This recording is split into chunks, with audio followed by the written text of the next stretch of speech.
Tertúlia. 15 de outubro de 2015. É uma quinta-feira e o nosso verbete é de número 3.541. Ele tem 6 páginas, 48 logias e 16 máximos. E o tema de hoje a ser debatido é o interesse coletivo, da paradireitologia. E ele foi redigido pelo nosso verbetógrafo já veterano, professor Rubem Cunha, que é graduado em Letras e Direito, juiz federal aposentado, brasileiro, natural de Bagé, Rio Grande do Sul, voluntário da Conscienciologia desde 2013, tenepsista desde 2006. O interesse coletivo é o construto jurídico e parajurídico, visando ao equilíbrio entre os direitos individuais e os de grupos de consciências unidas por meio de vínculos comuns, de modo a engendrar o princípio cosmoético de acontecer o melhor para todos, utilizado pela paradireitologia. Aqui na pensenologia, o holopensene pessoal da grupalidade, o holopensene da coletividade, o holopensene da jurisprudência cosmoética, o holopensene grupal da paradireitologia, mater pensene cosmoético. E aqui na fatologia, o interesse público do direito constitucional e administrativo, o direito como meio para a consecução da justiça social, do bem comum e do bem-estar coletivo. A supremacia do interesse coletivo sobre os individuais, as limitações dos direitos individuais para evitar prejuízos de outros direitos particulares e da coletividade. Os poderes legais ou regulamentares da administração, de intervir, de policiar, visando atender ao interesse geral insuscetível de ser superado pelo individual. A responsabilidade individual pelas próprias regras de comportamento em simbiose com a coletividade humana e a natureza, a humanidade do século XX e as tendências autodestrutivas das armas atômicas e biológicas. A união de esforços de grande parte da comunidade internacional acima dos interesses nacionais, nas lutas contra o terrorismo, o genocídio e outros delitos graves. Os direitos de terceira geração, desconhecendo fronteiras, voltados à proteção ambiental, à paz, à manipulação genética, à qualidade de vida, o Estado mundial. E aqui na parafatologia, a autoconscientização multidimensional quanto ao paracontexto e para fatos relacionados à coletividade. A heterasedialidade grupal, a REUBEX, visando ao interesse coletivo do planeta Terra. O respeito teático pelo nível evolutivo de todas as consciências. A parajustiça dos evoluciólogos. A paradireitologia, atuando em todo o cosmos, para jurisdições. As paraleis enquanto elemento normatizador do convívio policármico.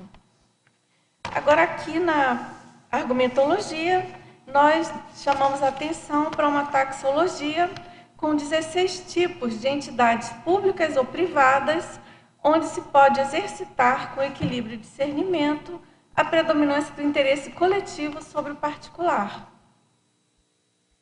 E aqui na remissiologia nós destacamos autovisão coletiva, grupalidade cosmoética, interesse transempresarial, para-direito, princípio da equanimidade.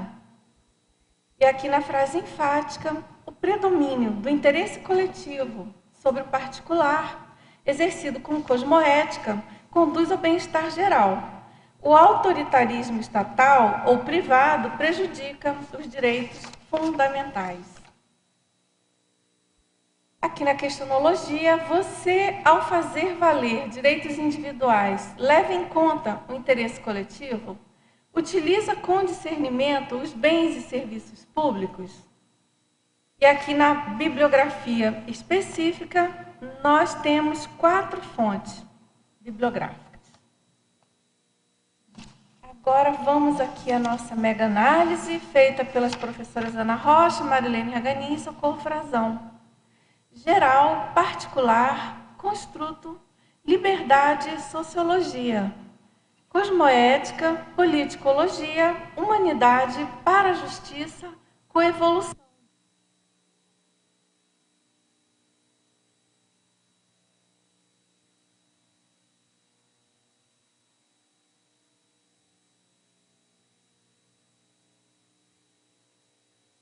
Planetário, para comunitária, para direitologia, mega fraternidade, transindividualidade.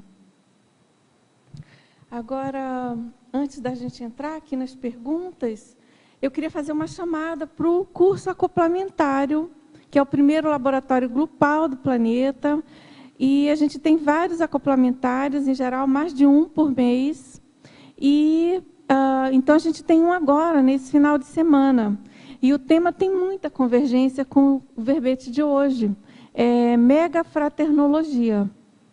Então, de 16 a 18 de outubro, os epicões são professores Marcelo Silva, Amin Lascani e Miriam Sanches. Então, todos convidados, pessoal, mais informações aqui no CAEC, 35252652, caec@caec.org. Não percam aí a oportunidade de pesquisar a mega fraternidade no acoplamentário. Agora, podemos? Agora, tudo bem? Eu queria também falar dessa publicação, que é a publicação denominada 500 verbetógrafos da Enciclopédia da Conscienciologia. Essa publicação, ela se refere à compilação, né, dos primeiros 500 verbetógrafos, compondo aí a mega gestão grupal da CCCI. Então, a gente tem uma promoção aqui antecipada com desconto, né? Na verdade, é uma espécie de pré-venda, e o livro já está no prelo, vamos dizer assim, já está sendo diagramado. Então, se você tiver interesse, e a gente recomenda que, pelo menos, quem é verbetógrafo, adquira um exemplar, porque a ideia desse catálogo, né, é que ele sirva de senha para a gente na próxima ressoma. Então, ele vai ter uma força, ele já tem, né, até na própria elaboração dele, a gente percebe a riqueza dele por compor as 500 mini-biografias dos verbetógrafos, quer dizer, uma espécie de mini-currículo, né, colocando praticamente a vida conscienciológica dos verbetógrafos, o mini-currículo também. E o que a gente espera? Que ele, sempre que tem uma enciclopédia em papel publicada, distribuída nas bibliotecas, a gente espera que tenha também o catálogo junto. Então, uma dica assim, que a gente tem pensado é que, por exemplo, a gente possa distribuir em bibliotecas que a gente tenha um link maior, ou alguma cidade, ou alguma universidade, escola, enfim, alguma instituição, né, para que a gente sabe que, tendo um link, tendo uma forma holopensênica positiva, ou com o local, ou com aquela instituição, vai ser mais fácil a gente encontrar de uma maneira positiva, né? Então, eu penso que vai ser o máximo. Na próxima ressoma, a gente encontrar esse catálogo. Eu estou falando do primeiro, né, gente? Agora tem o projeto Outros 500, na Enciclosapiens, que a gente está correndo agora, buscando completar os 1000 verbetógrafos próximos, né? Então, se você não participou, não fique desanimado, porque a gente está continuando com esse projeto. E, então, quem Lúcia, tiver interesse... Posso só dar um depoimento sobre essa questão de distribuir nas bibliotecas? Claro. Achei interessante que, de vez em quando, eu vou na biblioteca pública, aqui de Foz do Iguaçu. Então, me deu um prazer enorme quando eu entrei numa das salinhas lá de livros, praticamente todos os livros da Conscienciologia lá. Então, assim, é legal você pegar aquela energia do livro da Conscienciologia, você fala, gente, tem outros livros, mas também tem os livros da Conscienciologia. Então, Então é bem bacana esse fator, eu acho, de atrator, assim, bem bom para a feedback. próxima. É muito bacana. Bom. Fiquei bem feliz de ver, assim, praticamente todos. Senti falta lá, eu acho que do DAC, que não tem, que deve estar esgotado e tal. Então, alguns não estão faltando. Até falei para a Sandra para colocar ótimo, lá. Mas eu achei muito bom. muito bacana. Que ótimo. Então, esse nosso catálogo ele vai ser do tamanho da enciclopédia, do tomo da enciclopédia, justamente para compor ali a coleção, né? E cada um aí vai poder distribuir para a sua biblioteca chamego, quem sabe. Eu, com certeza, a nossa cidade natal, sua também, né? Acho que tem mais gente aqui de lá. Vou distribuir. E, então, é isso. Então, interessados, vocês podem ou mandar um e-mail para Editares, né, vendas@editares.org, ou acessar o shopcoins.com.br, tá certo? E agora, professor Rubem, vamos ao nosso verbete de hoje, né? Um tema super bom, super interessante, um interesse coletivo, todo mundo precisa exercitar isso, né? CCCI, SOCIM geral, enfim, os países, o planeta. E então a gente queria ouvir de você a sua motivação maior para escrever esse verbete. Ok, boa tarde a todas e a todos. Eu vou começar como ontem, né, quando a gente tratou do parecer técnico, com uma historinha pessoal. Ontem eu falei acerca da como eu fui progredindo, vamos dizer assim, até chegar ao melhor nível daquilo que eu achei a melhor atividade que eu exerci até o momento.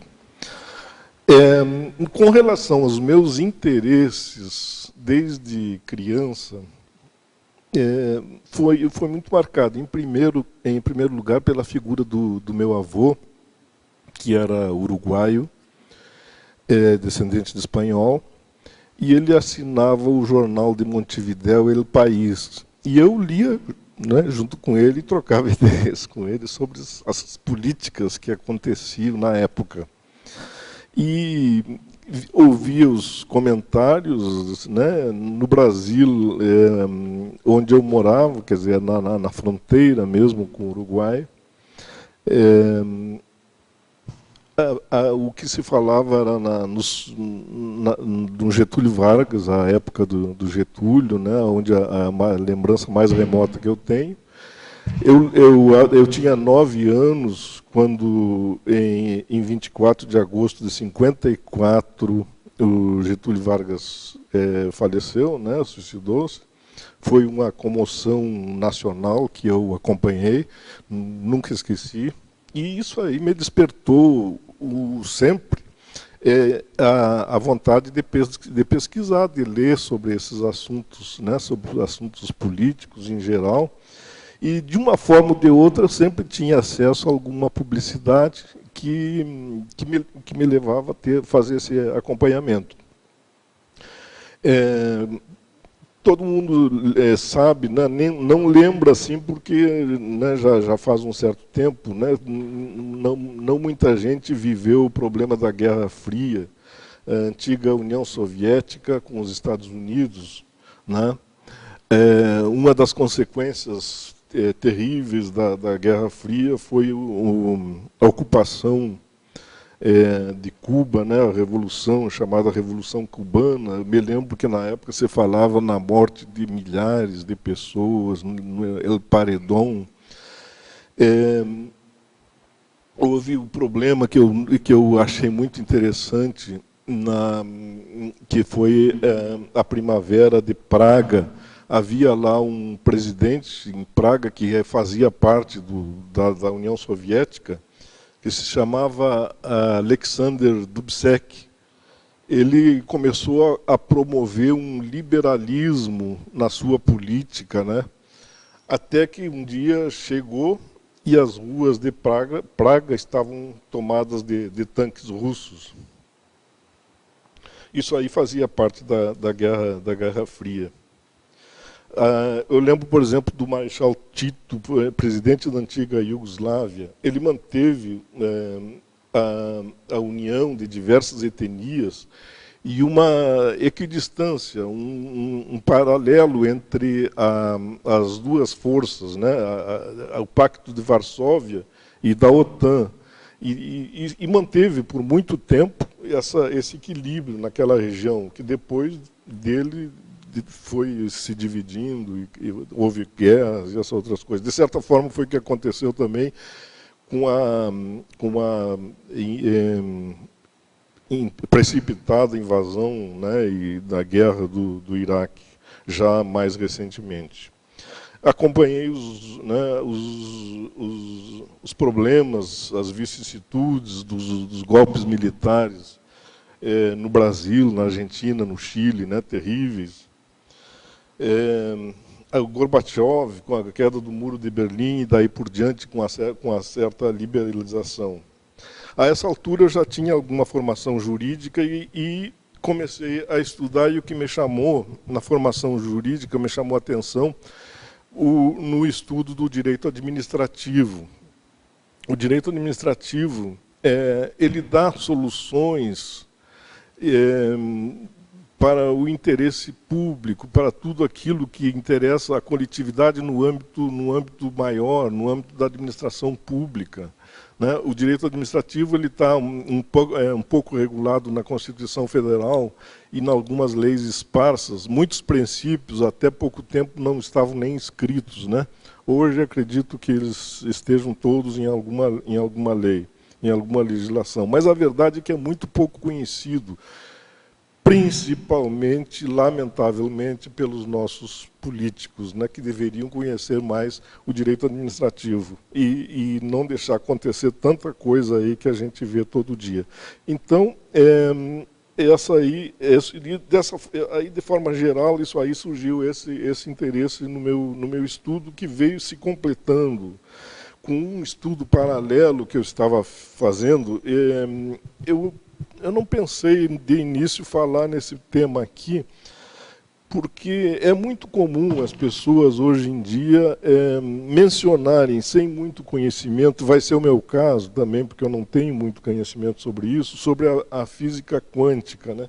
Mas depois eu vi que isso aí está muito mais falado do que eu imaginava, inclusive no âmbito da conscienciologia, e afinal de contas a física quântica, ela é a conquista da ciência moderna, ela vem da evolução, vem do século XX, superando a física de Isaac Newton, né? E superando, assim como também superam e acontece com a física do caos e teoria da complexidade, que eu não conheço, mas sei que são coisas aí que estão reformulando. Na física quântica, eu li alguma coisa de Amit Goswami, mas depois eu deixei um pouco de lado, porque ele está muito ligado à filosofia oriental. Ele é indiano, embora seja professor de física nos Estados Unidos, PhD e tal, mas ele é muito ligado à filosofia oriental, então poderia haver algum questionamento de que, né, poderia ser influenciado em razão da crença dele, né? Aí eu vi, por exemplo, a professora física teórica Liza Handel, nos Estados Unidos. Ela escreveu um livro bem substancioso para leigos, né? Knocking on Heaven's Door, né? Abrindo as portas do paraíso, do céu.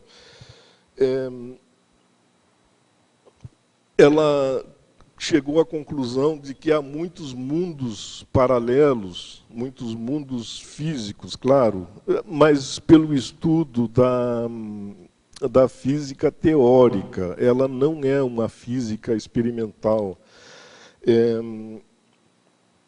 Então, ela deixou realmente uma batata quente, né, para os físicos experimentais provarem essas ideias dela, que ela teoricamente conseguiu. Mas depois achei uma autora também física quântica e filósofa, que eu mencionei aí na bibliografia, Dana Zohar. Ela é mais universalista, e muitas das coisas que eu provavelmente falarei aqui, é muito esperado nesse livro dela e nas questões da conscienciologia, né? Que eu acho que muitas das ideias dela nesse livro fazem parte dessa universalismo que nós procuramos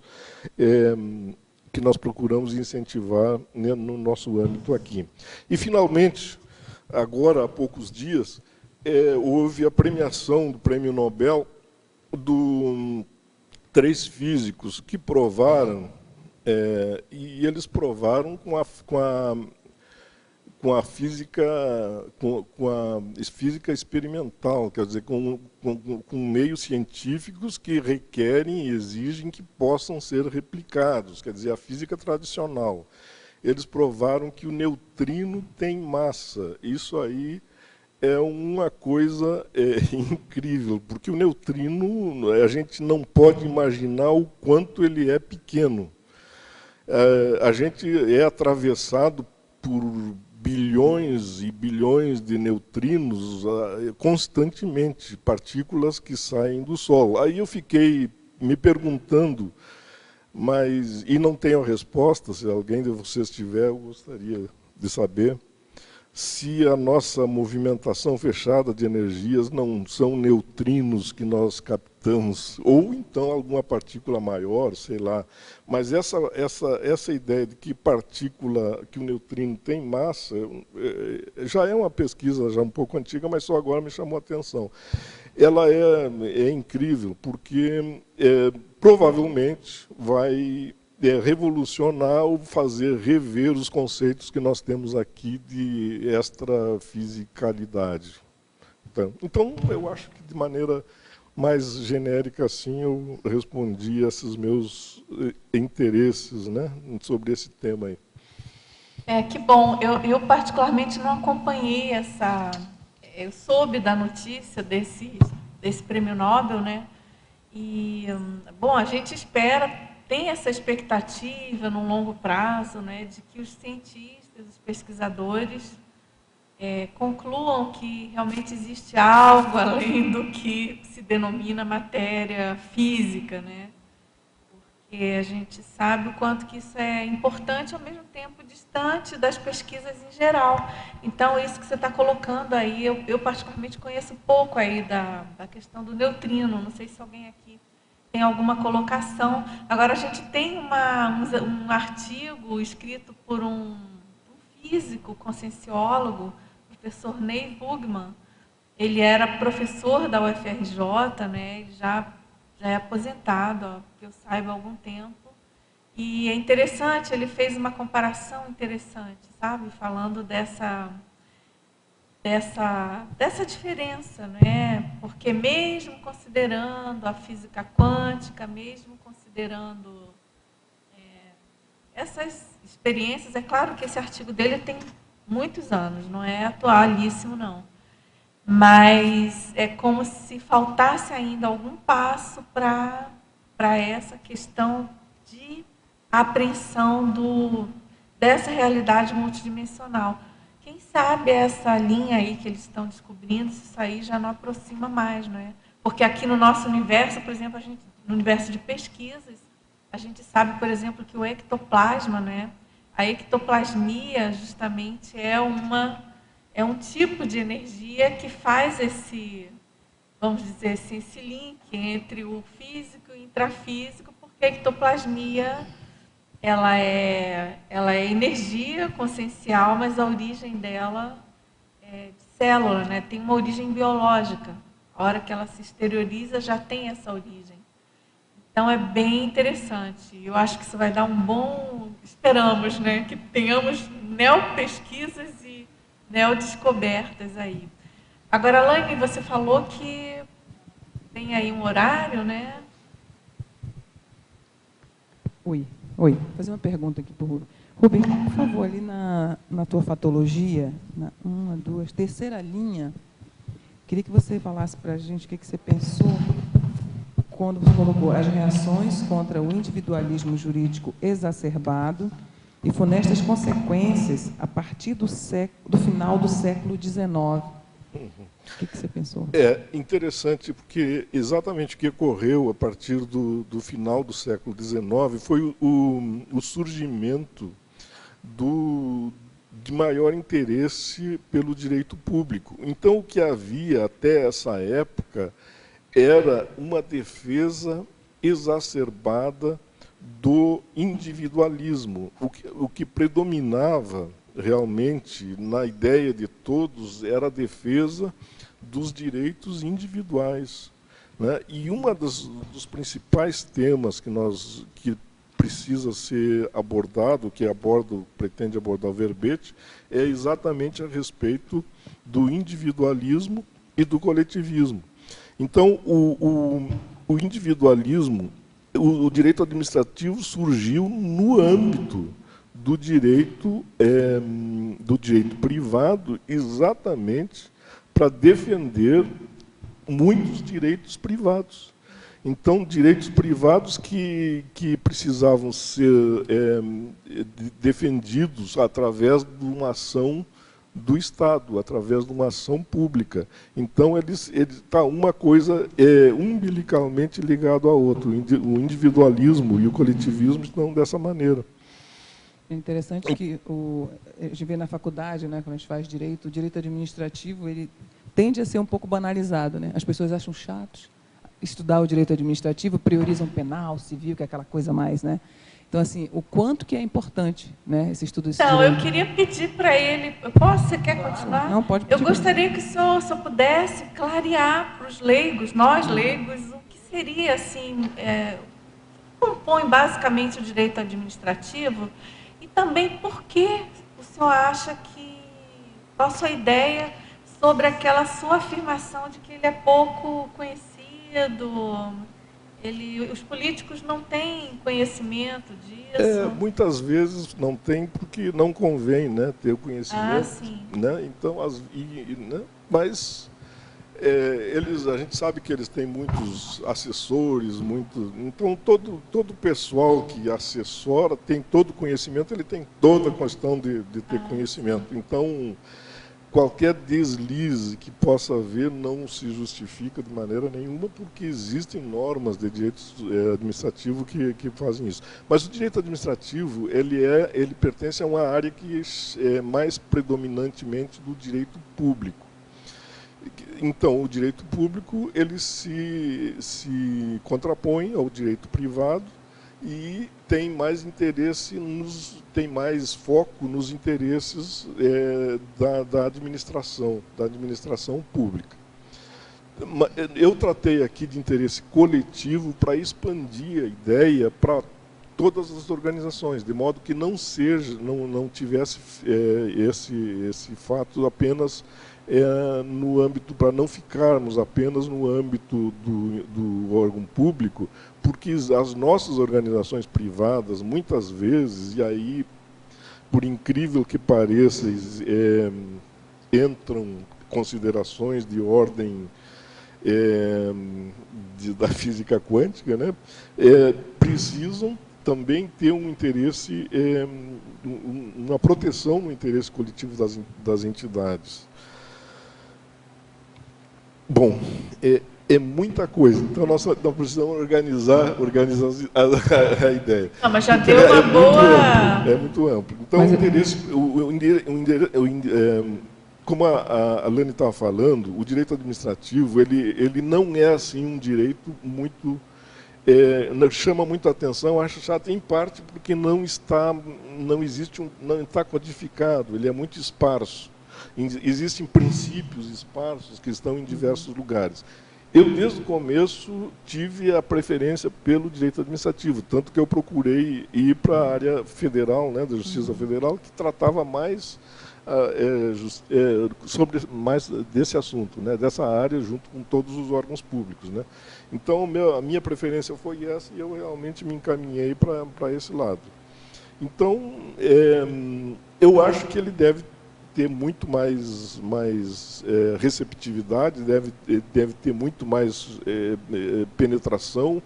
O povo, em geral, os eleitores, devem conhecer muito mais para exigir dos seus eleitos, né, que seja obedecidas as regras do direito administrativo, porque lá está previsto tudo. É isso que eu estou vendo, a questão do direito administrativo tendo a ver com o tema dele, do interesse público, é que ele rege as questões públicas, ou seja, deveria ser valorizado, porque ali está a regra de uma sociedade, né? Ela está prevendo tudo que é possível, que pode e que não pode em relação à questão pública da sociedade, dos direitos da sociedade. E como ele falou, que às vezes os políticos não têm muito interesse em saber disso, porque justamente eles não querem saber de regras, né? Eles querem saber as brechas, justamente as brechas da lei, para agir de uma forma, né, às vezes não muito ética e tampouco cosmoética.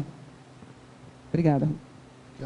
Agora, professor Rubem, aqui na estrangeirismologia, na página 42, aqui na primeira linha, você poderia explicar como funciona a Felt Response, significando a gratificação imediata da sociedade individualista? A Felt Response, ela não tem assim literalmente a tradução dela não diz grande coisa, mas ela significa ela tem na língua inglesa essa conotação de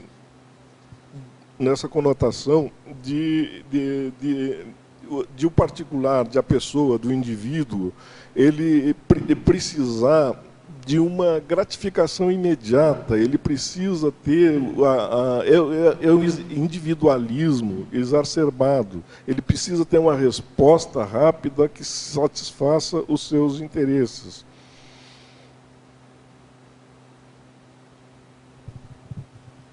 Agora, na estrangeirismologia também, na segunda linha, ele pergunta o que é a civitas máxima. Bom, essa aí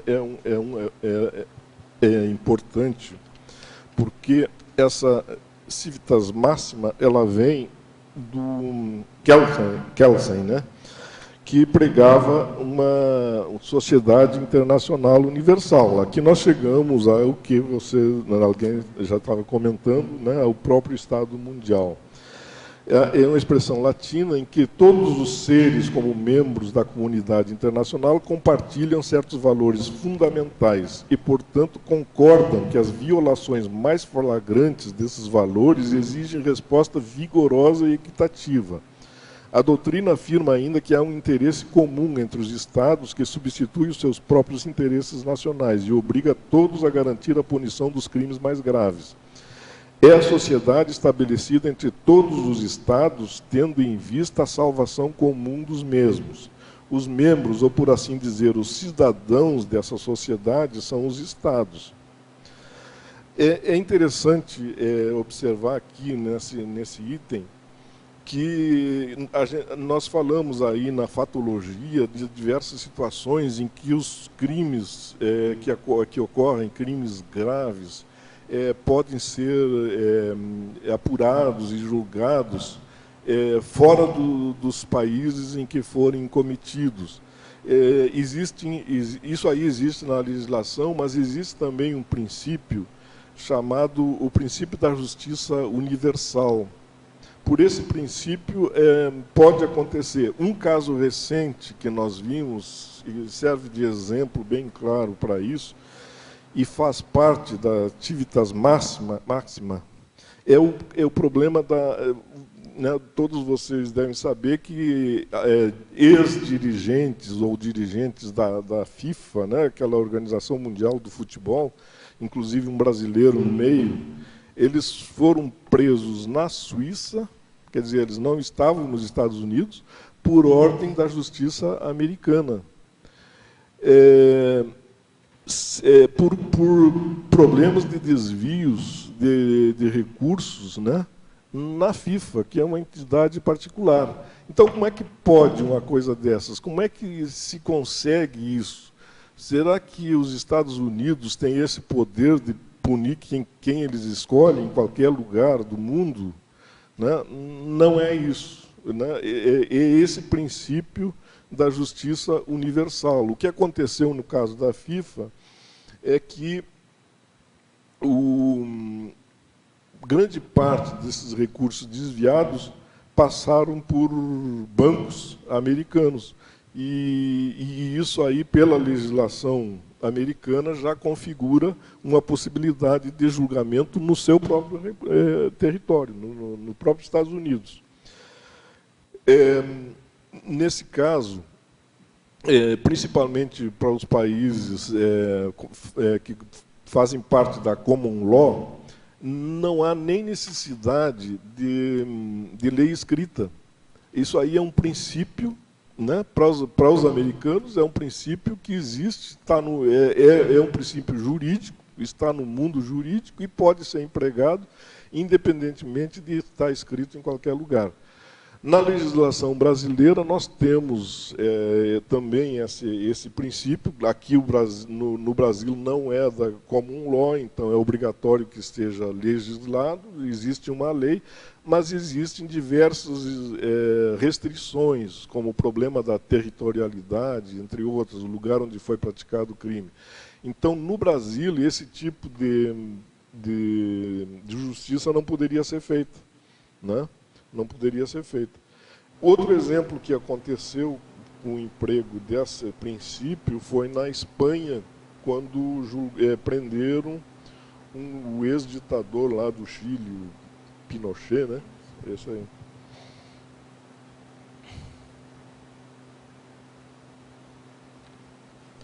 Quer falar mais? Não. Tudo bem? Não, podemos seguir, então?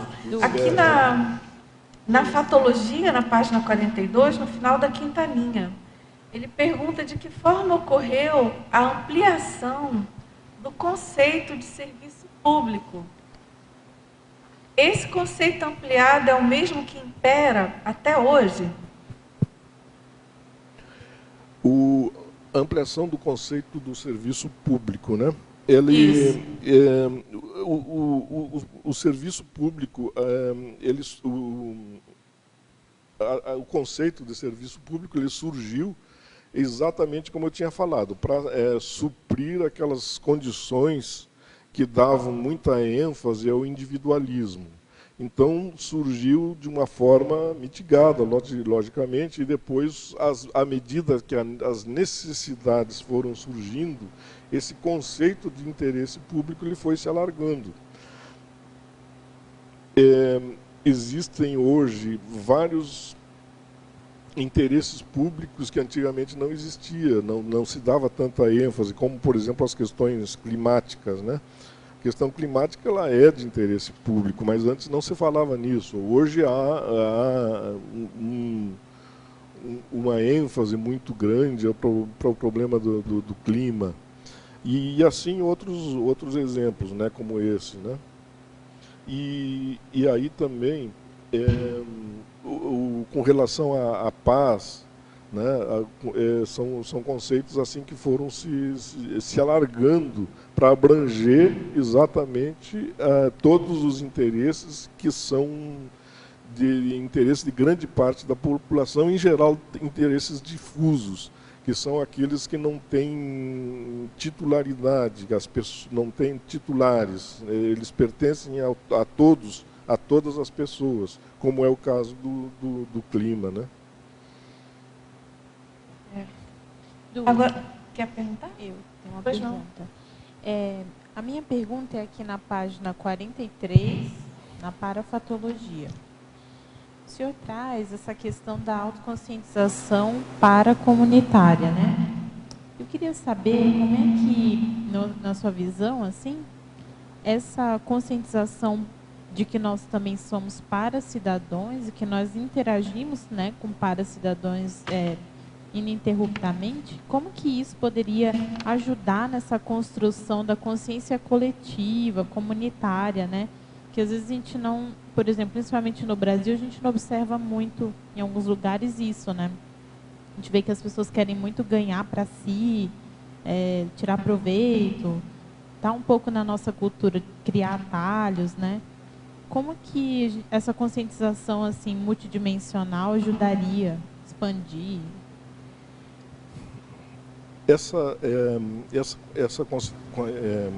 consideração, dessa conscientização dessa forma, ela é prospectiva, né? Ela prevê tudo o que vai acontecer, o que se prepara de evolução, né? De conquistas, né? De superação do individualismo. Nós vamos cair em quase todos esses fatores aí da parafatologia, nós vamos cair no problema individual e grupal, onde há muito a ser desenvolvido. Então, essa autoconscientização é necessária para que cada um de nós tenha essa conscientização de que nós devemos contribuir, devemos renunciar a alguns aspectos individualistas em favor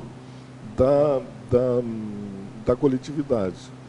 E isso aí acontece, é um problema educacional e acontece, né, tanto paracomunitária como pode ser também comunitária, quer dizer, no nosso meio, como nós estamos fazendo agora, procurando essa autoconscientização permanentemente, né? Acho que é isso, né?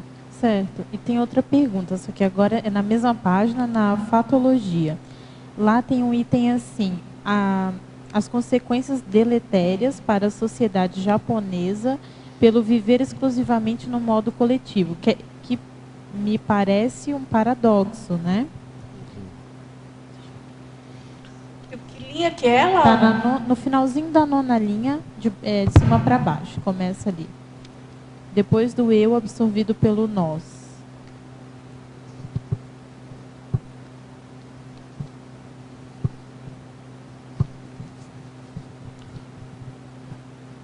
O problema do japonês é exatamente que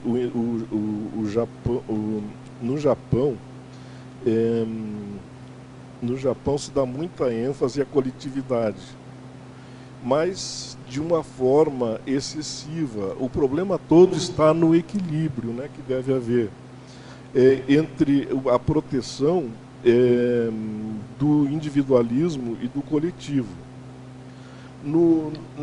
Lá na definologia, nós temos um pouco disso aí. E na frase enfática também. Então, basicamente, esse equilíbrio que deve ser buscado. O que aconteceu no Japão é que a ênfase ao coletivismo ela foi muito excessiva. E isso aí criou muitos problemas, como um dos problemas é a diminuição da criatividade individual. Isso aí vai inibindo essa ênfase no coletivo, né? Vai inibindo a criatividade individual. E cria também problema de saúde. Eu verifiquei que existe uma doença que é psicológica, eu não sei se na psicologia admite doença ou como é que chama, eu acho que ou na psiquiatria, né, que eu acho que é doença. Tem um nome japonês, que eu não me lembro mais como é que é, e é uma doença que surgiu lá em função da restrição individual em prol do coletivismo. Essa doença passa a ser parte lá do portfólio lá dos médicos e tudo, para serem tratados em função disso. Então, não houve, nesse caso, aquele equilíbrio necessário entre o individualismo e o coletivismo. Certo, obrigada. Seria o lado, vamos dizer assim, nocivo, né, de um interesse coletivo exacerbado. Exatamente. É interessante essa relação. Eu comentar que a gente está falando de interesse coletivo, nesse caso japonês é interesse coletivo, mas ainda com a visão muito restrita, pensando no grupo dele, não coletivo universal, né? Então, assim, esse contraponto também me fez pensar. Não é bem coletivo, né? Acho que quando a gente está falando de interesse coletivo, é esse universal, pensando em qualquer tipo de consciência. Quanto mais amplo não no esse meu coletivo, grupo, né? Não no meu coletivo, né? Quanto mais amplo, melhor, né? Eu também... E aí envolve as consciências para comunidades. Eu também fiquei com uma dúvida sobre duas expressões, né? Essa questão do levar em conta os interesses coletivos e a questão do bem comum ou do melhor para todos. Não está assim num lugar específico, né? Só essas duas expressões, o bem comum e o interesse coletivo. Porque, às vezes, uma sociedade pode ter um interesse coletivo que é patológico, né? Que não é, assim, um bem comum. Mas por isso, na definição dele, bom, vamos ver a resposta, né? A abordagem dele, mas o verbete está bem posicionado como homeostático. Sim, né? sim. Eu queria que ele falasse um pouco sobre essas duas expressões. O interesse coletivo ele é relativo é um interesse positivo, né? No caso que eu quero que é a intenção, né? É um interesse em favor da comunidade, em favor de todos, que acaba, mas esse favorecimento que acaba propiciando o bem individual de todos, né? Que é o que se procura.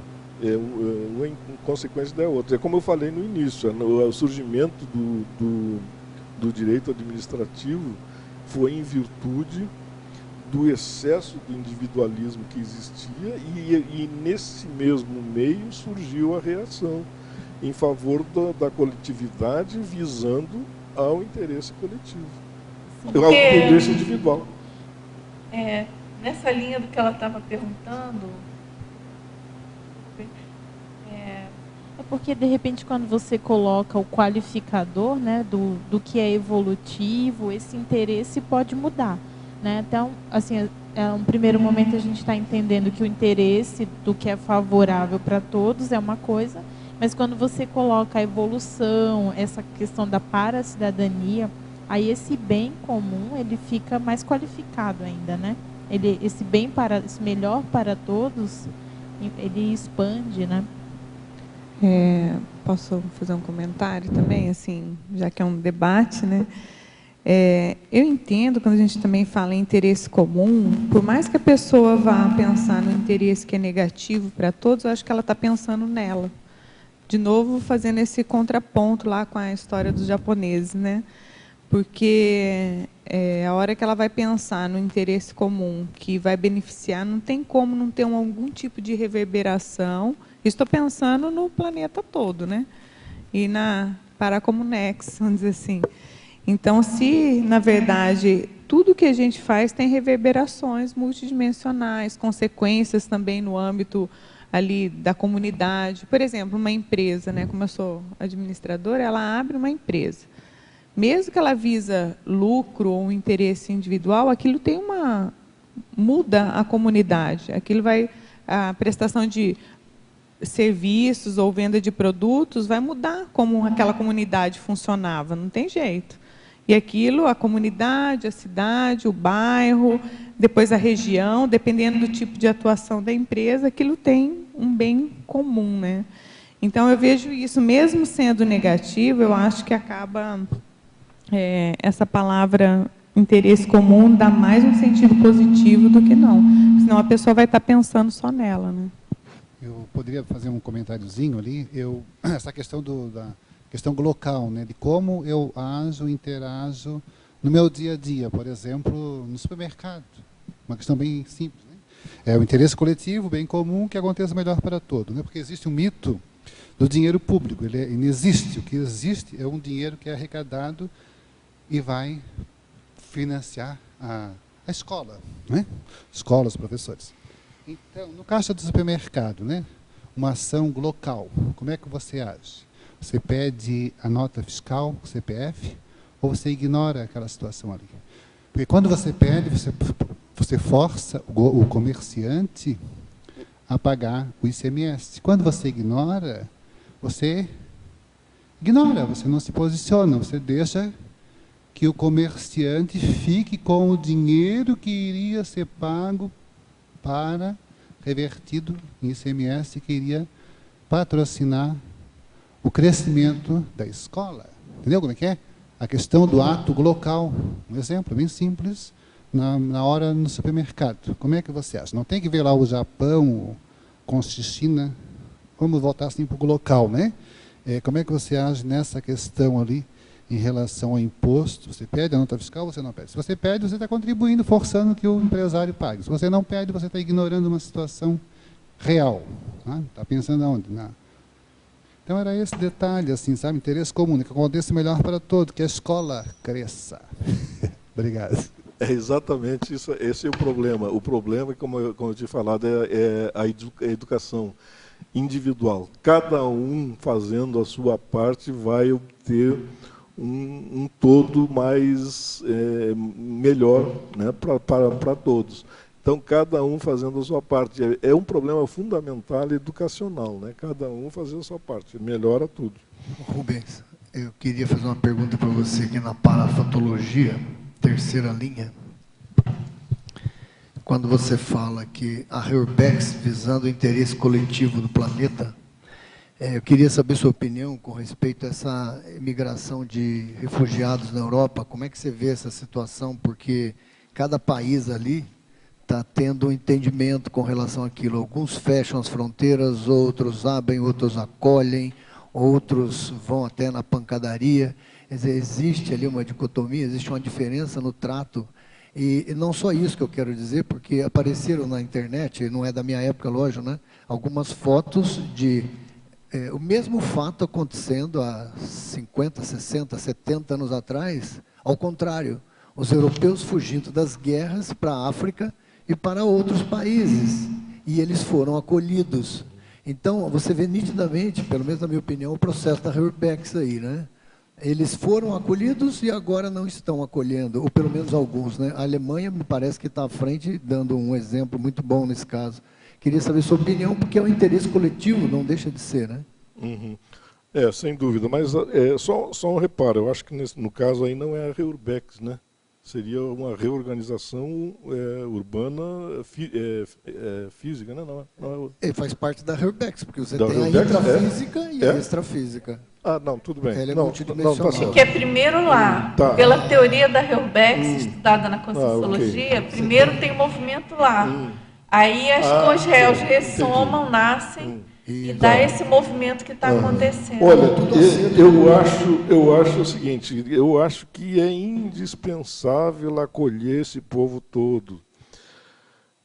Houve gente aí que, inclusive, está propondo que a Hungria seja desfiliada da União Europeia, porque ela colocou lá cercas e maltrata pessoas que querem entrar lá.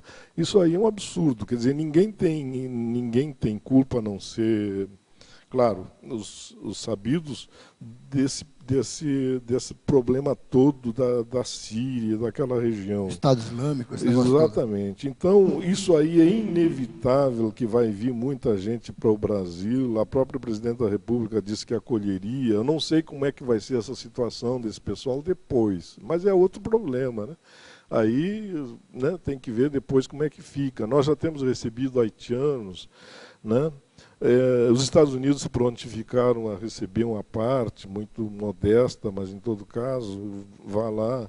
Né? É inevitável. Esse povo vai ter que ser acolhido pelo restante da humanidade. Não há saída, enquanto não se reergue ou não se regulariza aquela situação lá, que é muito séria, né? E um contraponto, o professor Valdo falando a respeito de uma possibilidade de um vulcão muito grande na Europa, que ele pode a qualquer momento detonar. E aí seria a moeda contrária, né? Seria uma destruição quase total da Europa, e aí eles teriam que sair da Europa procurando outros países. Então, eles não têm noção extrafísica nesse caso. De acordo com o professor Valdo, os serenóis estão segurando essa onda aí, essa situação já por muito tempo, e o negócio está ficando uma situação insustentável, que a qualquer momento pode explodir esse vulcão e um movimento deles lá na Finlândia, se eu não me engano, causou um problemão nos aeroportos, na parte eletrônica de toda a Europa, só com as cinzas que saíram do vulcão. Então, você imagina se explode. Então, eles não estão vendo esse outro lado. Eles já precisaram, no passado, fugir da Europa. O caso da colonização americana, os ingleses fugiram lá daquela perseguição religiosa e outros tantos, né? E até por própria colonização brasileira, que o Dom João VI fugiu de Napoleão para cá. Então, você já tem histórico disso. E eles não veem essa situação agora, que isso é momentâneo. Né? Sem dúvida. E é uma situação que eles não estão querendo solucionar, né? Eu estive pensando sobre esse problema da Síria, né? Mas aí a gente vai para outro problema. Até agora ninguém perguntou, mas está ligado. É um assunto que vai surgir. Inclusive, um aspecto que eu acho, né, como é que devem funcionar esses organismos internacionais. Por que não se soluciona o problema da Síria? Né? É por um problema muito simples. O Conselho de Segurança Nacional da ONU, o conselho que vale, que é dos 5, que tem poder de voto, os outros são figuras decorativas.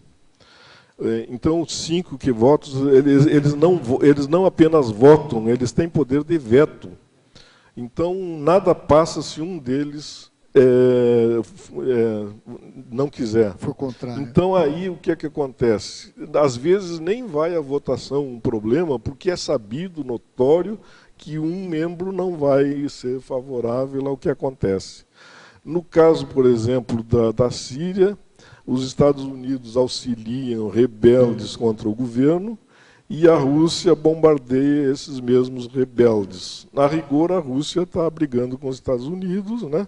Nos bastidores, quer dizer, longe dele. Então, é o conselho da ONU, que funciona dessa forma. E é isso que nós comentamos ligeiramente ontem, né? O conselho dos 5, esses aí, ele tem número ímpar, né? Ele começa a ser, por aí, adversante. Quer dizer, eles têm uma postura de adversidade. A postura adversante é aquele, eu contra os outros.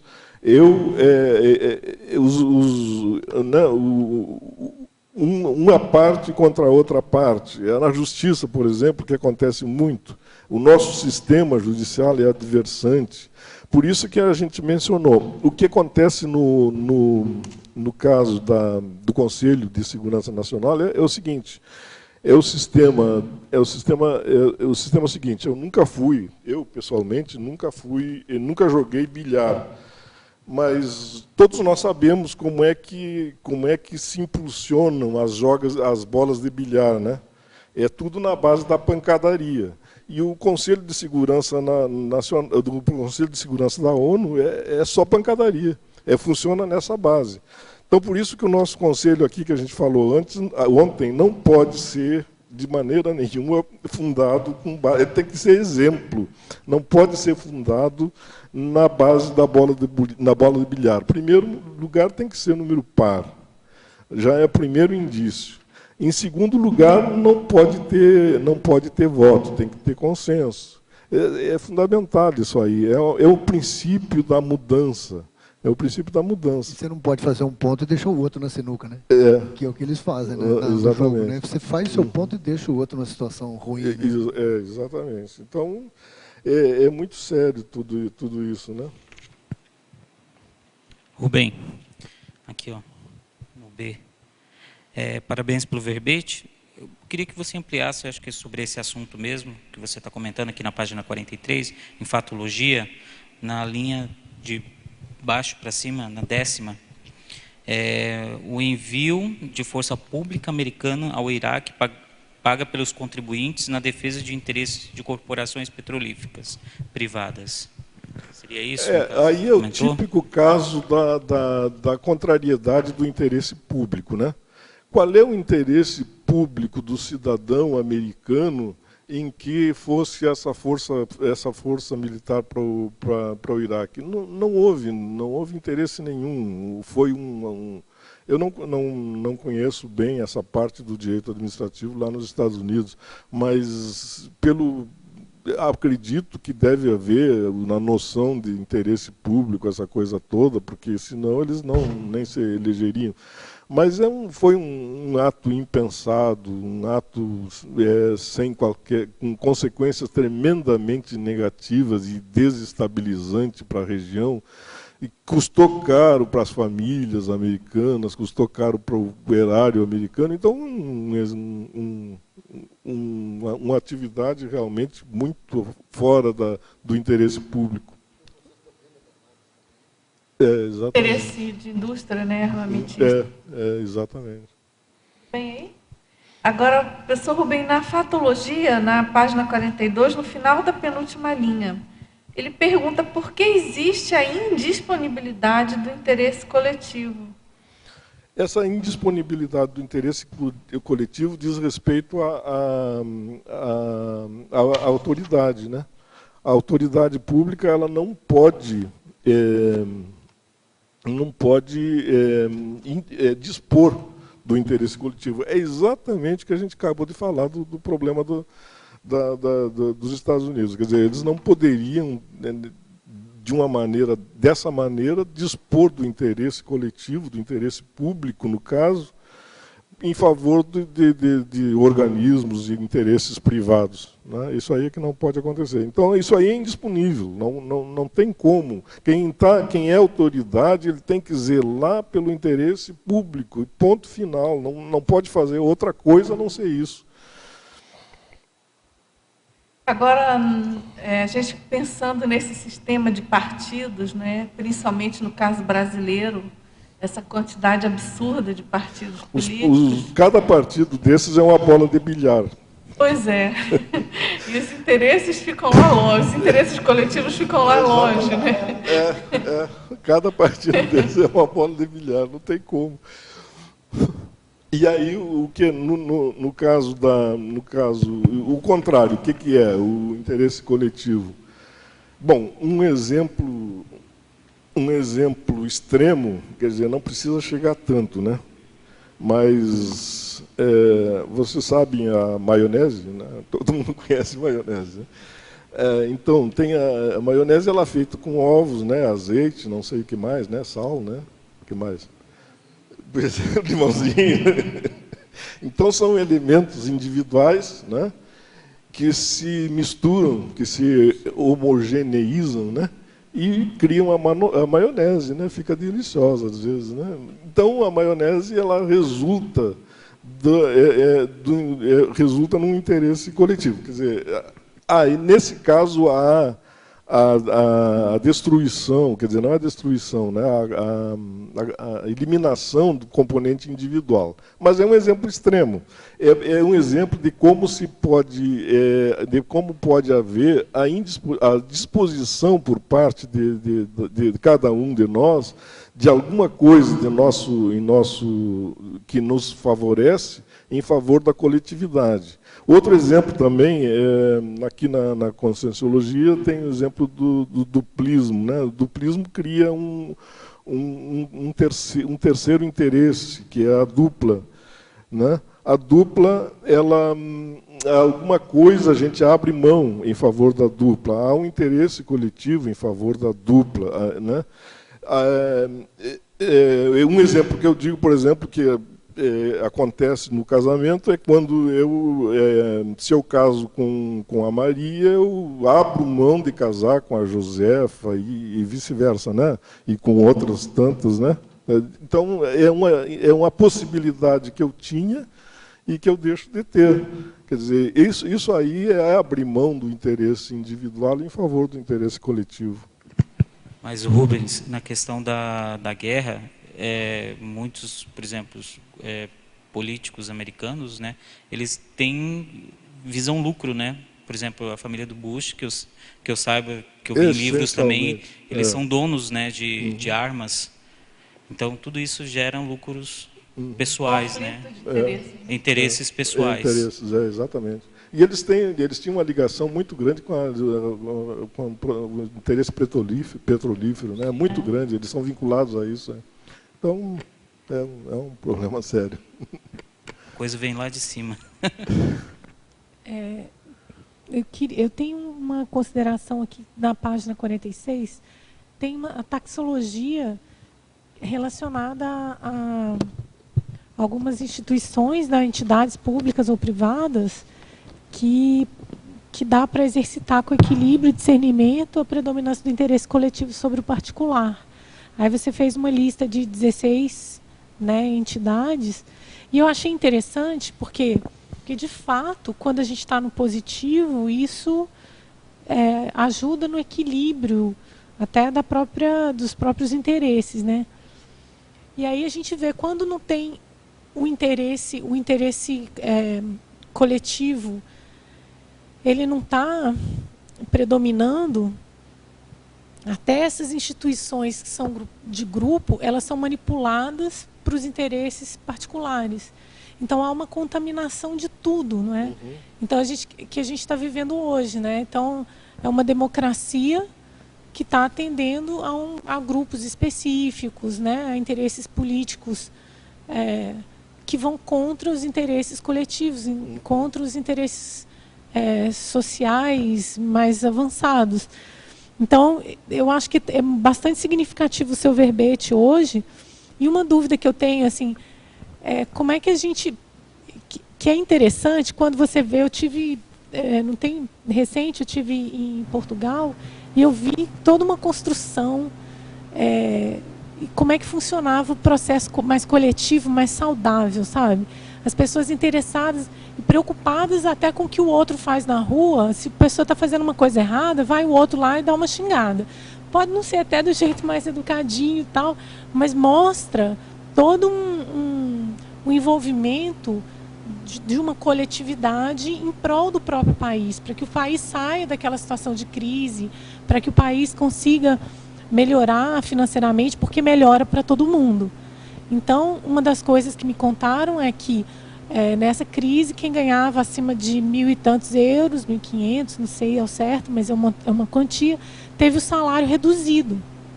E isso apertou as famílias, várias famílias que contavam com esse valor. Agora que a crise está começando a ser resolvida, esses salários estão começando a aumentar. E é interessante porque, olha, os salários de todo mundo que recebia acima de 1.500 euros. Isto é, todos os políticos, todo mundo entrou nesse processo. E agora que está melhorando, todo mundo está beneficiando de novo, voltando. Então, assim, é um pouco do sacrifício que se faz em prol do coletivo, mas todo mundo quer que as coisas melhorem.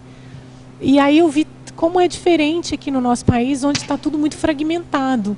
Né? Então, eu vejo que essa fragmentação, que é essa, né, você se divide para governar, e como ela tem funcionado aqui no Brasil em prol dos interesses particulares. Né?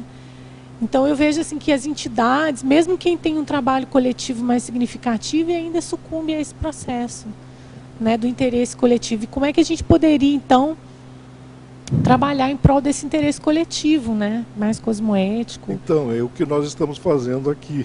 É o problema da educação. Eu posso dar um exemplo para você, é o seguinte, eu tive a oportunidade de trabalhar muito com cooperativas. Eu achava a cooperativa um negócio sensacional, né? Uma ideia fabulosa. Eu, inclusive, fundei uma cooperativa e eu vi as cooperativas não darem certo.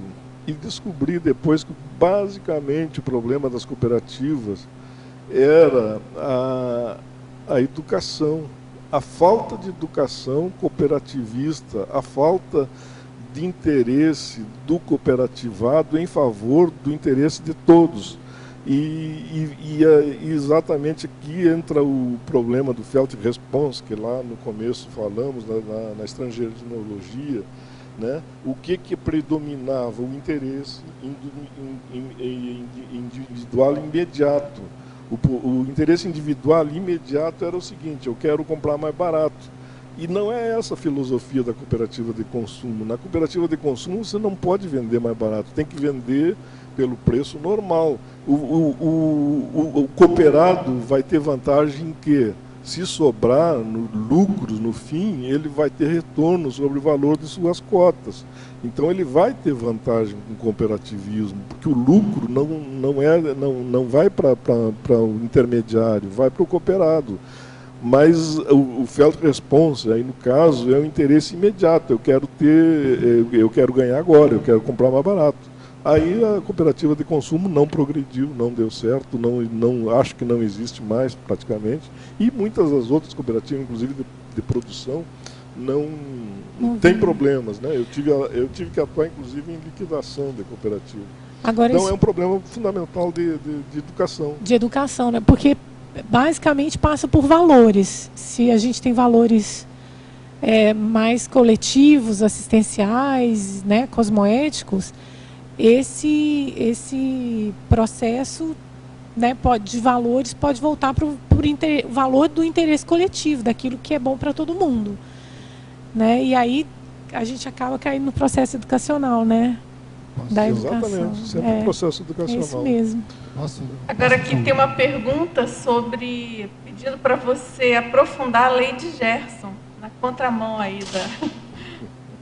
da educação nesse sentido. Mas não, a lei de Gerson é o mesmo Felder Responsen, é o princípio do individualismo levado ao extremo. Eu quero tirar vantagem em tudo. Então é isso, eu quero, né, em toda atividade, em tudo aquilo que eu posso, eu vejo qual é o meu interesse particular, individual, em primeiro lugar, acima de tudo. Eu acho que entendo que a lei de Gerson é isso. E aí, com a questão da famosa fama, né, de impunidade em geral, em algumas sociedades como a nossa, isso se exacerba, né? Essa questão do gercismo. O que você pensa? O sentimento fica exagerado, né? Todo mundo tem vantagem, então também quero. Exatamente. Né? Então tá tudo certo, não acontece nada, eu também quero. Nisso vai em bola de neve, né? É um problema basicamente educacional, porque muitas vezes nisso aí não acontece de punição. É outro problema. Por que existe um binômio aí, eu acho que é legitimidade e coação. Se eu não me engano, está aí um binômio. O nosso problema no Brasil, isso aí é um problema meio geral, é que as coisas parecem funcionar só com punição, só com coação, e não deveria ser assim. O processo deveria ser interno. O problema da legitimidade. Quer dizer, a lei está lá, a lei existe, mas eu sei que eu não devo agir dessa maneira. Então é um processo interno, eu não vou fazer com medo da punição. Então, muitas vezes acontece isso. No caso do gercismo, não há punição. As pessoas procuram o seu direito individual ao máximo possível. E aí vai criando problema para todo mundo. Um dos problemas é o problema do judiciário. Por que o judiciário está sobrecarregado? A última estatística que saiu é incrível. Nós temos uma ação nova no Brasil a cada 5 segundos. Né? Já passamos por uma fase em que havia uma ação nova a cada segundo. Então, uma exacerbação do uso do poder do judiciário. O uso da política adversante. Quer dizer, de procurar um adversário, alguém contra quem batalhar, contra quem lutar. É o que acontece no caso do Conselho da ONU, né? Que são os velhos casos da bola de bilhar. Né? Rubens, esse processo esse percentual que você acabou de falar, ele demonstra uma certa patologia social, né? Porque exatamente. Em parte isso aí foi causado pelo problema da ditadura, né? Então houve aquela repressão, depois aconteceu aquilo, vamos mudar tudo isso de repente. Aí veio a Constituição de 1988 e abriu as comportas. E aí veio essa enxurrada de coisas aí, né? E agora o que se fala é que tem que haver muito mais diálogo, né? Tem que haver muito mais conciliações, muito mais composições. E essa é a forma que nós temos que perseguir agora. E é o que o para-direito aí, né, está pregando também. Agora, aqui na pensenologia, na terceira linha, ele pede para você falar a respeito do holopensene da jurisprudência cosmoética. O holopensene da jurisprudência cosmoética. Bom, a jurisprudência A jurisprudência cosmoética, tanto a nossa como a parajurisprudência cosmoética, ela cria um holopensene que vai influenciar positivamente, né, nas decisões, principalmente nas decisões, né, judiciais, essa coisa toda. Acredito que seja mais nesse sentido, de influenciar a jurisprudência vindoura, a jurisprudência futura. Cada vez que se cria uma decisão nova, que seja cosmoética, aí vai ser isso. É uma particularidade interessante falar em jurisprudência, que há dois sentidos. O professor Valdo falava muito em jurisprudência num sentido maior, muito mais amplo, como sendo, vamos dizer assim, um sobre-direito. Ele falava muitas vezes nesse sentido, mas nós temos também um sentido mais prático, mais casuístico, estrito, que é o conjunto de julgados, né, dos tribunais, e que formam antecedentes para julgamentos de outros casos.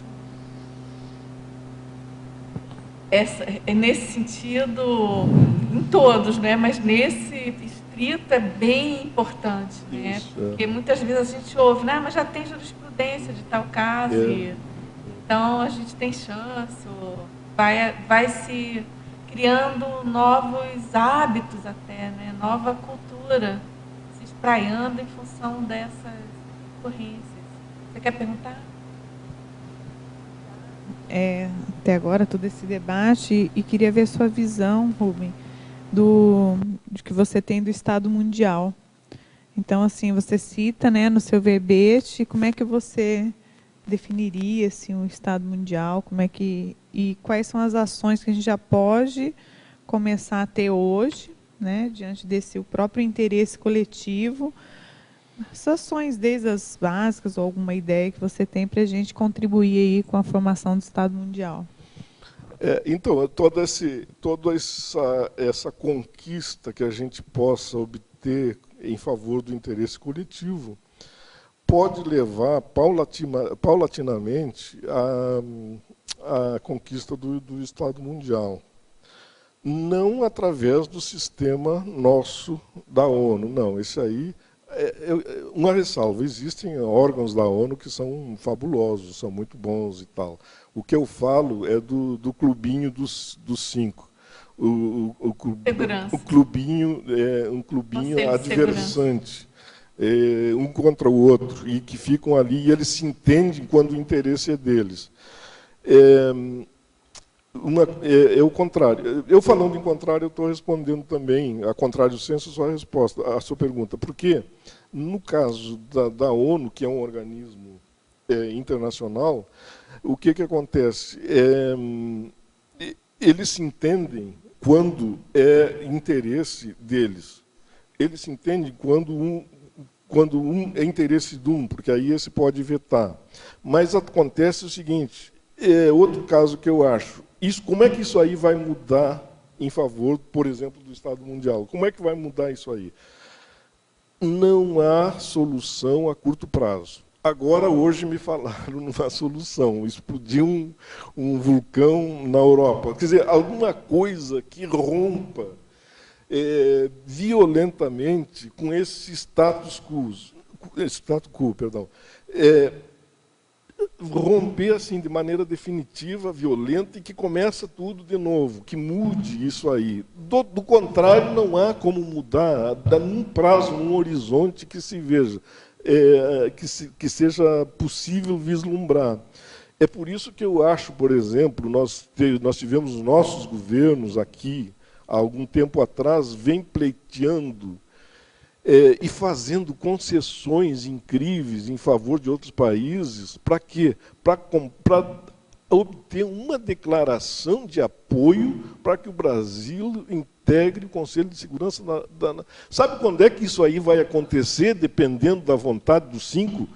Nunca, jamais, em tempo algum. Não vai acontecer. É a ingenuidade disso aí, né? Então, a maneira de mudar isso ou é a educação paulatina, com o tempo, vai se fazendo, ou é alguma coisa violenta que, de repente, mude tudo isso que está aí, né? Então, é pelo menos o que eu acho. Desculpa.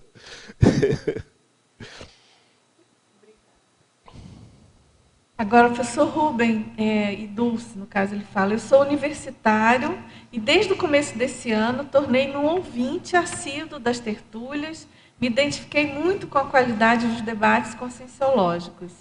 Aí ele pergunta especificamente, na Pensinologia, página 42, primeira linha, você pode apresentar alguma referência bibliográfica ou filmográfica sobre o holopensene da coletividade? Você colocou alguma coisa, né, na sua referência aqui. Holopensene da coletividade. Aí ele pergunta... É interessante, né, porque isso aí é realmente o que interessa para nós, né?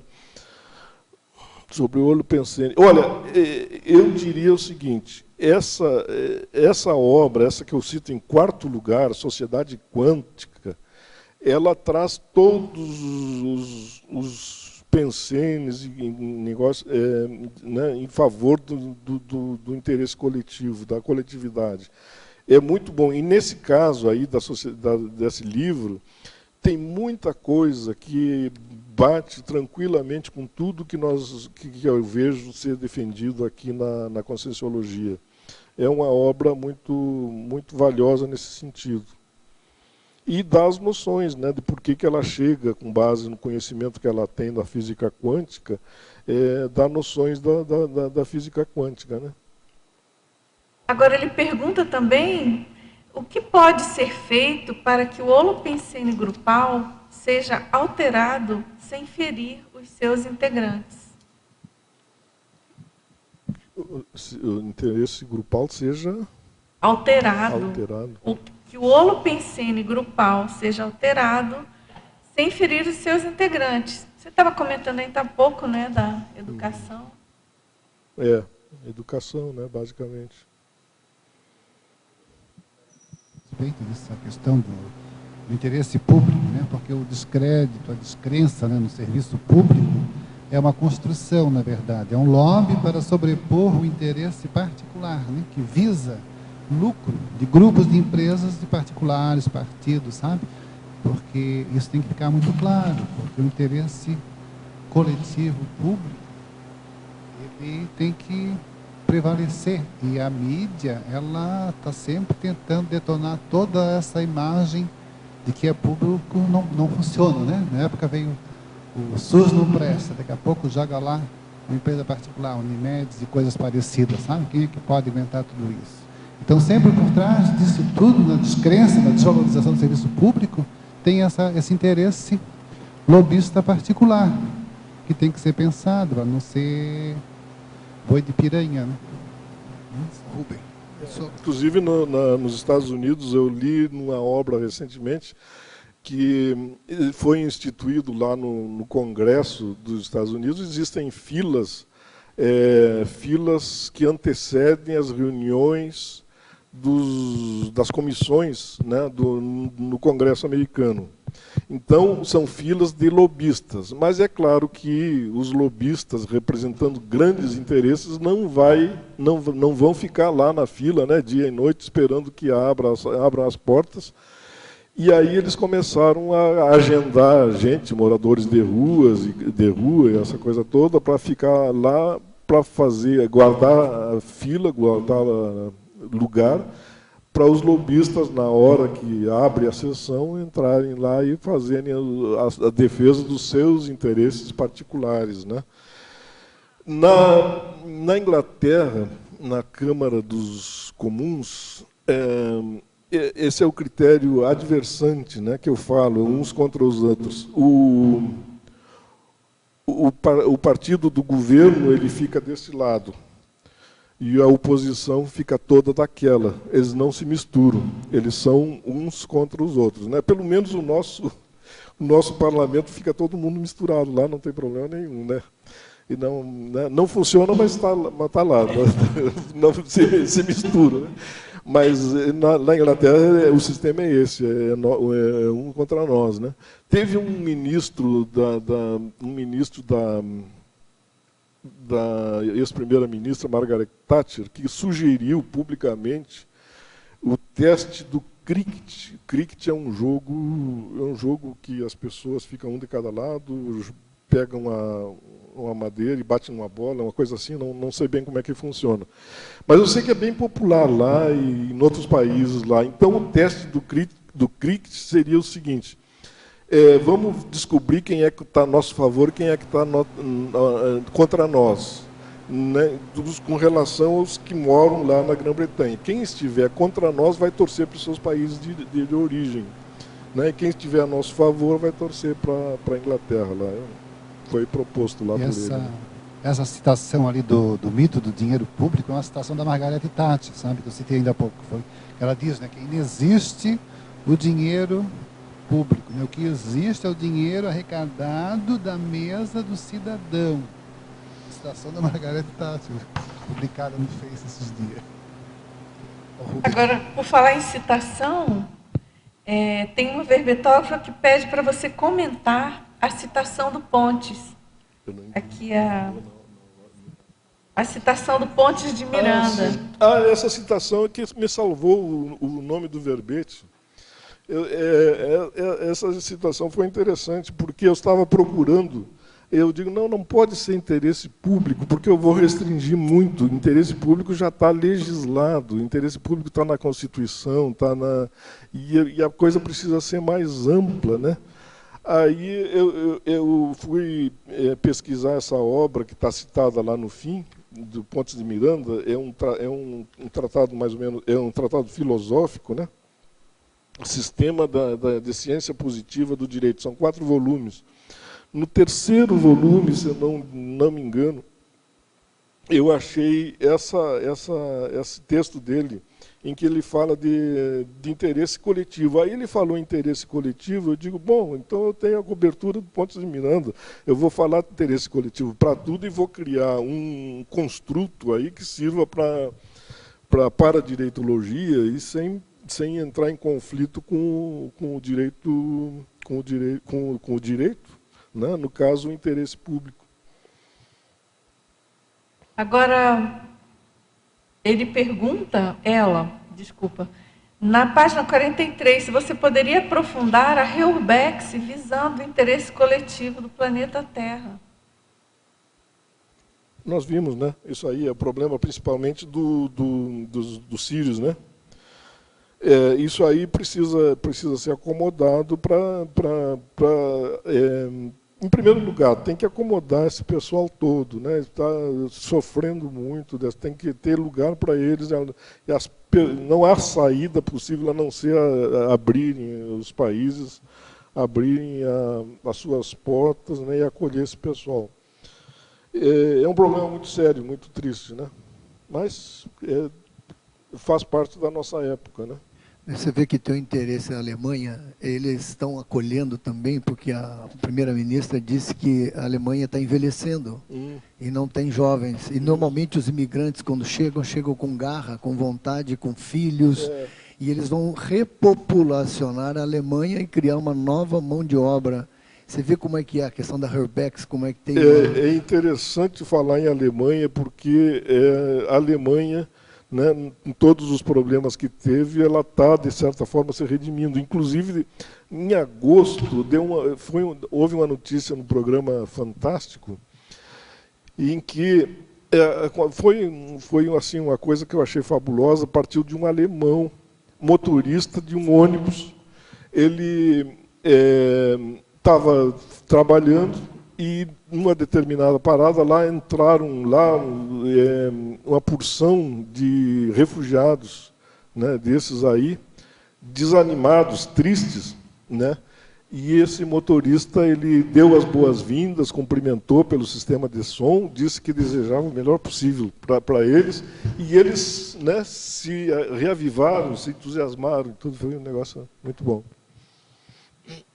Agora, aqui na binomiologia, tem uma pergunta sobre o binômio direito última ratio para direito prima ratio. Você poderia comentar? Isso aí é o ideal, quer dizer, inverter a nossa equação atual. Nós falamos em uma ação a cada 5 segundos. Isso aí é direito prima ratio, é o direito em primeiro lugar, acima, né? Vamos procurar em primeiro lugar o litígio. É preciso inverter essa lógica, né?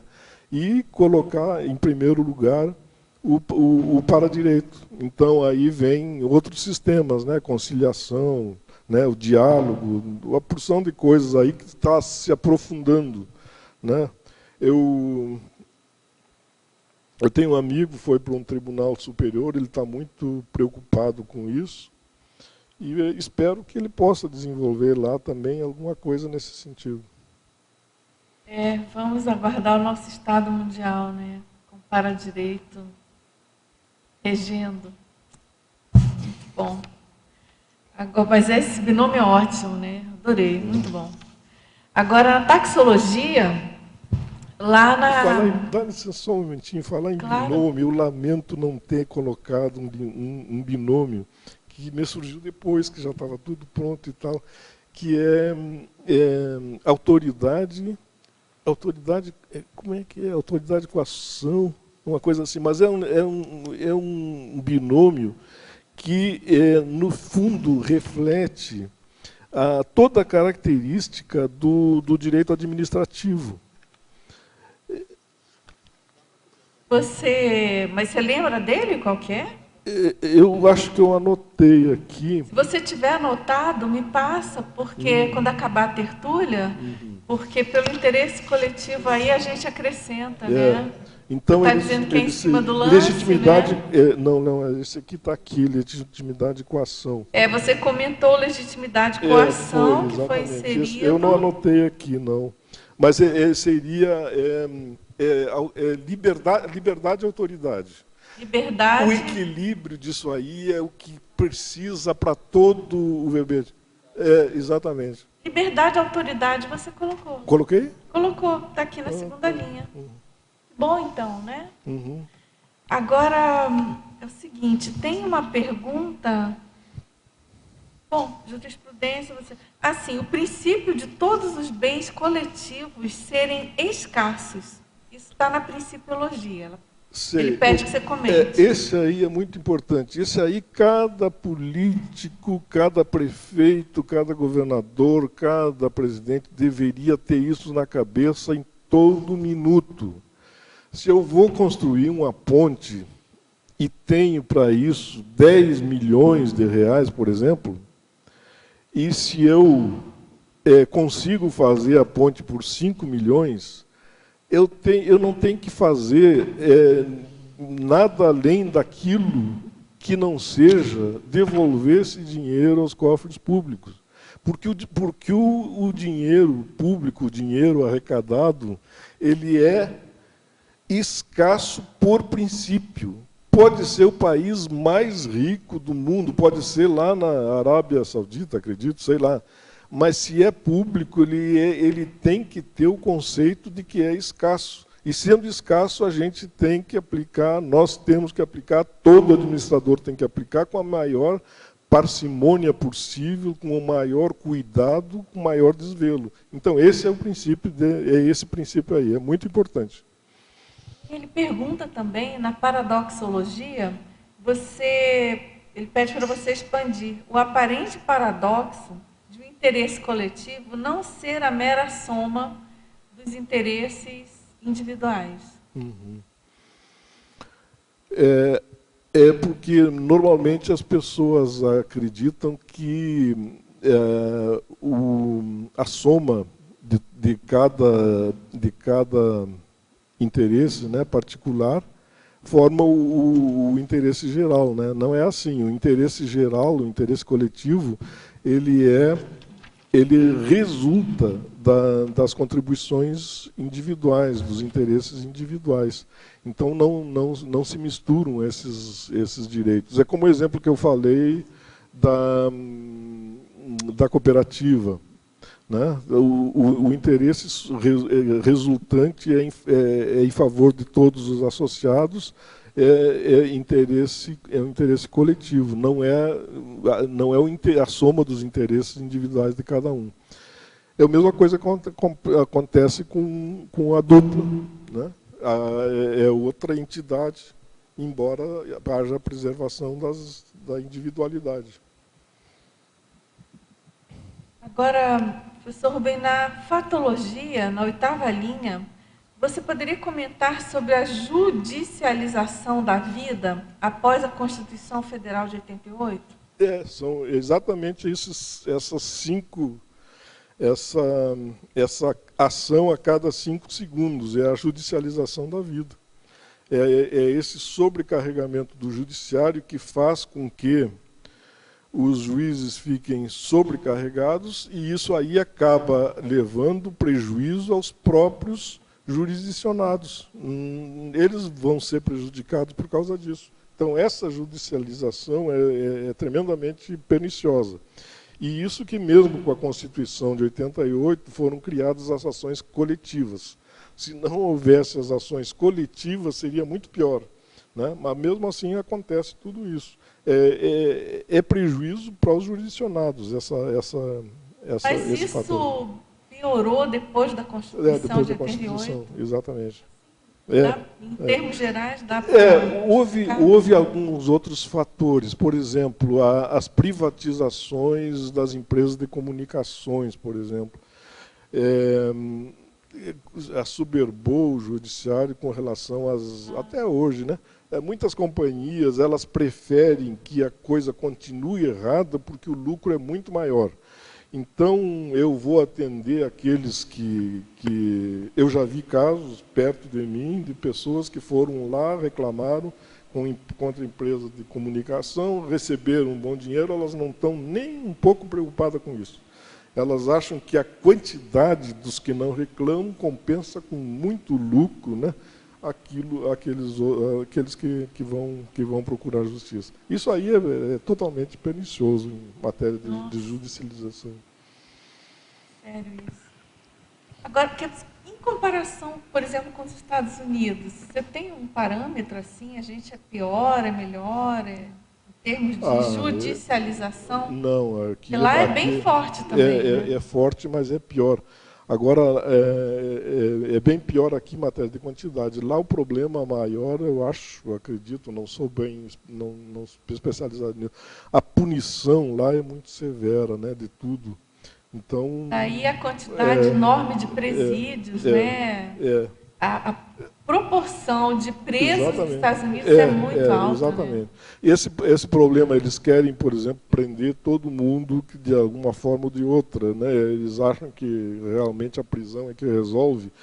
E naquele caso, por exemplo, do princípio que eu citei, da justiça universal, um exemplo que eu vi disso, a que ponto chega, né? Um brasileiro, por exemplo, tinha uma empresa nos Estados Unidos e ele foi processado lá nos Estados Unidos por um crime praticado no Haiti, se eu não me engano. Então, só porque ele tinha uma empresa lá, ele já foi processado e pode ir para a cadeia lá nos Estados Unidos, por uma questão dessa. Então, realmente, a punição lá é muito pegando um gancho que ela estava falando, esses dias está passando no cinema um filme sobre a conquista de Marte, e eles cometem um erro, e o diretor da NASA diz assim, quanto tempo nós temos para divulgar para a imprensa? Que foi um erro deles. O assessor fala 48 horas. Eles tinham que divulgar o que aconteceu. O máximo que eles podiam fazer, Rubem, é explicar de alguma maneira, mas o erro tinha que ser exposto. Aí como é que você vê, por exemplo, a Dilma, ela veta toda a transparência do que aconteceu no BNDES. O Alckmin, esses dias, prorroga por 15 anos os dados do processo da água. Então, quer dizer, eles têm 48 horas, Dulce, para divulgar um erro. A candidata a presidente está respondendo para o processo ter usado um e-mail dela. E aqui ela veta totalmente os dados do BNDES, que é uma baita de uma caixa preta, que a gente sabe, chega a quase trilhões de reais ali. Como é que você vê um negócio desse no judiciário? Quer dizer, como é que pode um... É lamentável, né?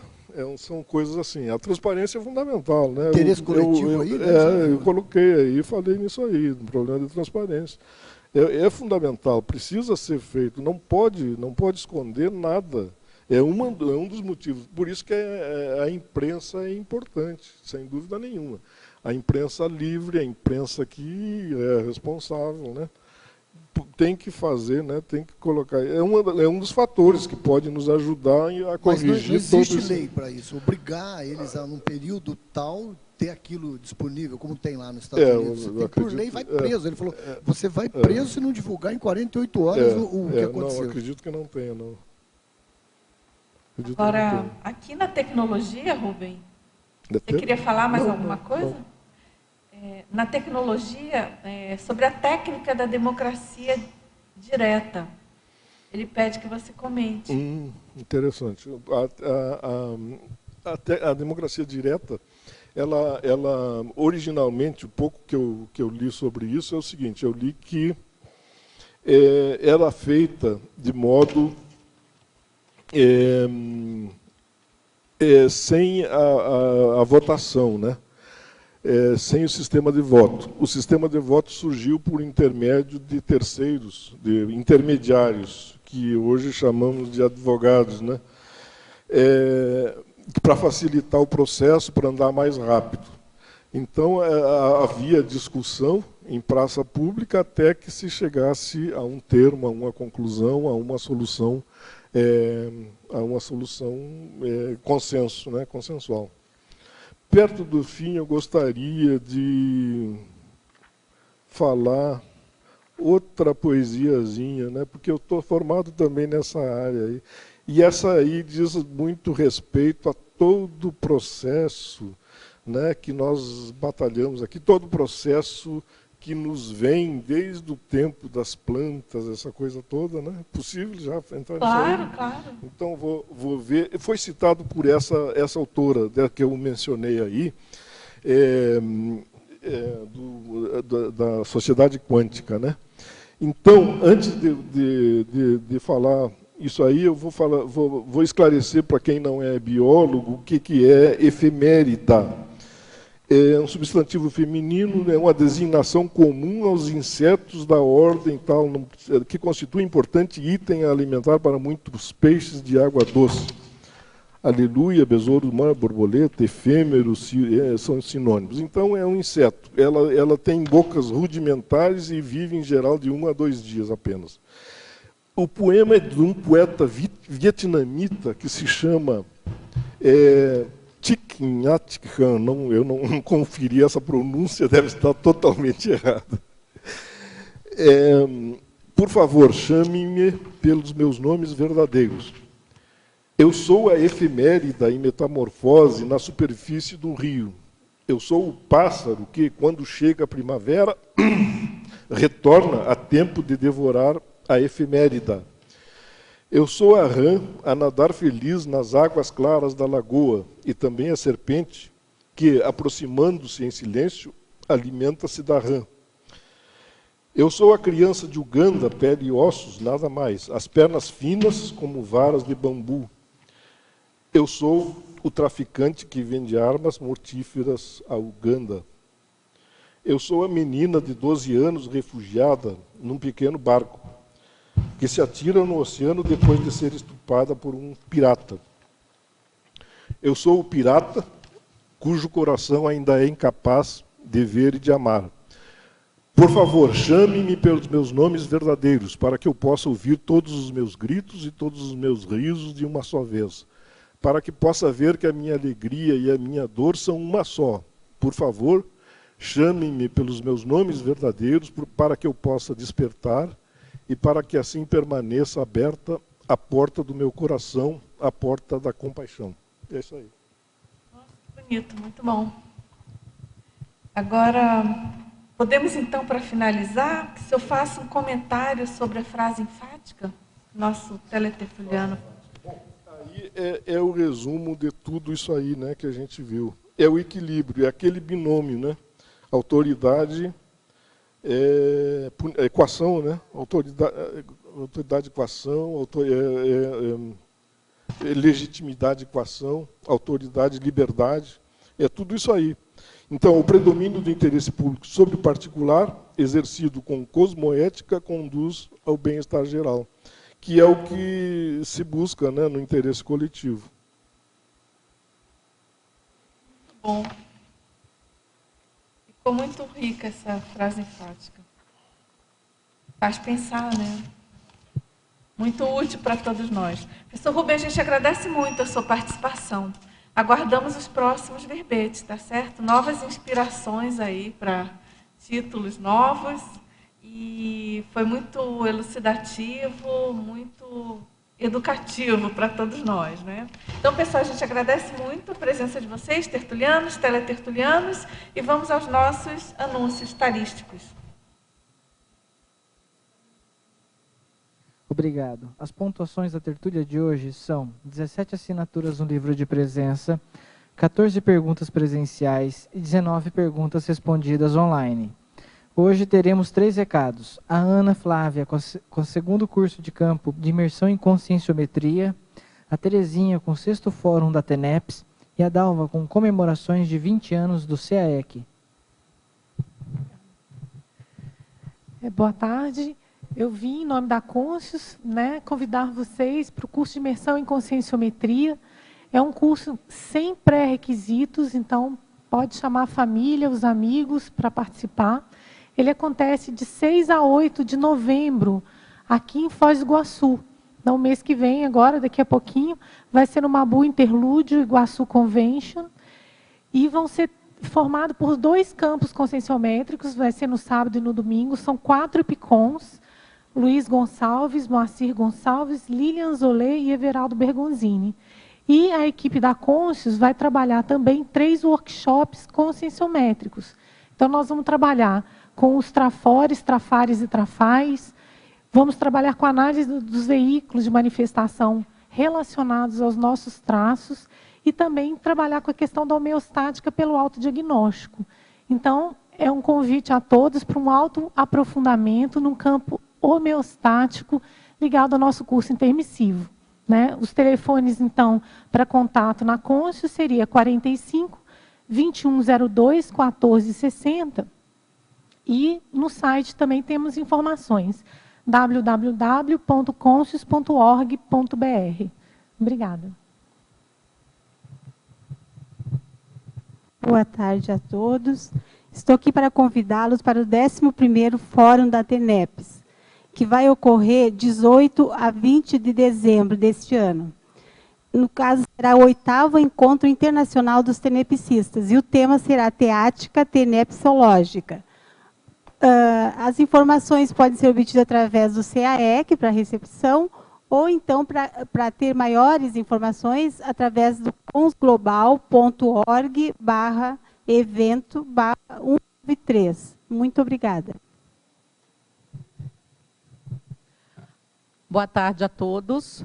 Pessoal, mais uma vez estou aqui para lembrá-los da nossa grande festa que acontecerá sábado no Mabu.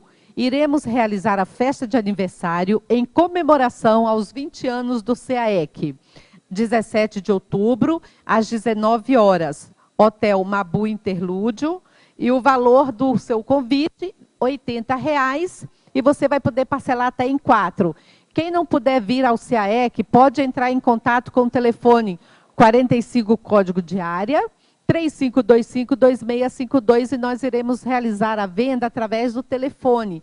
Basta passar o número do seu cartão. Obrigada e esperamos vocês lá.